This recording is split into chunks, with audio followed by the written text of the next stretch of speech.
মেয়েটি একটি ছেলের পকেট মেরে দৌড়ে এসে দেয়ালের পাশে লুকিয়ে বসে পড়ে। দুজন ছেলে তাকে খুঁজতে থাকে। পাশে ডিউটিতে থাকা এক পুলিশ বিষয়টা লক্ষ্য করে তাদের বলে, আমি বিষয়টা দেখছি, তোমরা যাও। কিছুক্ষণ পরে মেয়েটি টাকা গুনতে বের করলে পুলিশটি চুপচাপ পাশে এসে বসে। পুলিশকে দেখে মেয়েটি ভয়ে মাটিতে বসে পড়ে, কিন্তু সেদিন পুলিশ কিছু না বলেই তাকে ছেড়ে দেয়। এরপর থেকে ছেলেটি মেয়েটির উপর নজর রাখতে থাকে। আবার একদিন মেয়েটি পকেট মারতে গিয়ে হাতে নাতে ধরা পড়ে, কিন্তু মেয়েটি তার হাতে কামড় দিয়ে পালিয়ে যায়। মেয়েটিকে ধরার জন্য পুলিশ ছেলেটি বুড়োর ছদ্মবেশ নেয়। রাস্তা পার হবার সময় হঠাৎ একটি গাড়ি চলে আসে। ঠিক তখন মেয়েটি দৌড়ে এসে তাকে বাঁচায়। মেয়েটির মানবিকতা দেখে পুলিশ ছেলেটি তার প্রেমে পড়ে। হঠাৎ মেয়েটির হাতে হ্যান্ডকাফ লাগিয়ে নিজের আসল পরিচয় দেখায়। ভয়ে মেয়েটি বলে, আমাকে ছেড়ে দিন।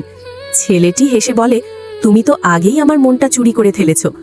আসলে বন্ধুরা, ভুল পথে চললেও মানুষের ভিতরে ভালো মন থাকতে পারে। ভালোবাসা ও মানবিকতা একজন মানুষকে বদলে দিতে পারে। অপরাধ নয়, সঠিক পথই শেষ পর্যন্ত জীবনের সত্যিকারের জয় এনে দেয়।